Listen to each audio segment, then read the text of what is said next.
the consequences of Russell's paradox. Russell's paradox clearly proved that the sorts of work that mathematicians had been doing in set theory had big problems. Whole volumes of work were thrown away, or rather, there was one person who was about to publish this huge volume of work on set theory, and he was using all sorts of U equals the set of all sets kind of stuff, and he had to put this little appendix in saying, everything I've done is apparently wrong, but maybe you would find some sort of interest in my book anyway. Very pathetic. I don't even know the title of the book. It's long gone. In the end, mathematicians had to be much more careful with the construction of sets. The first part of set builder notation had to clearly state, from now on, has to clearly state where the set can be found, and not just like X's set. For instance, when we said X, U is the universal set, the set X has to be a set, and there's no rules, any set counts. That's no good. What do you mean a set? Where can I find these sets? However, if I was talking about the even numbers are all those x's in the integers, such that x is 2 times something for an integer. That's fine. It tells me the integers are a well understood set. It's not infinite. It's not crazy. It doesn't contain itself. Nothing bad like that happens. This is a good example of a set. That is a bad example of set builder notation.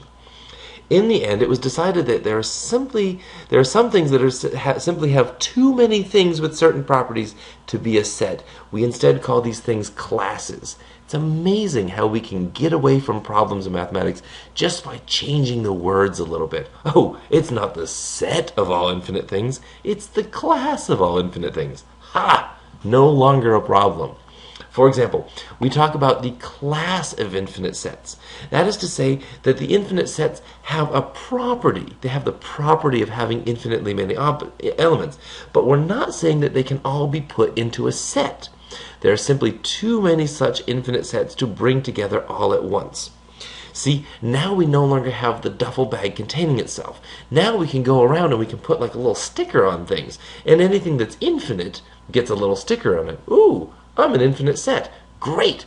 But I'm not saying I can put all of those things into one set, because then that set would have to be inside of itself. That whole duffel bag in itself, no good. But now, hey, so what if I've put a sticker saying infinite on an infinite number of things? So what? There's no collection of all of them that deserves a sticker too. No set can contain itself. Doing that sort of mathematics led to problems, and so we don't allow it anymore.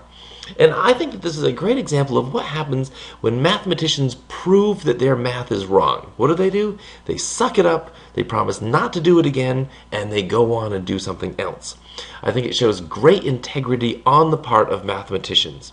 There's a number of other places in this course where we're going to talk about places where mathematicians proved that they were wrong and how they dealt with the result.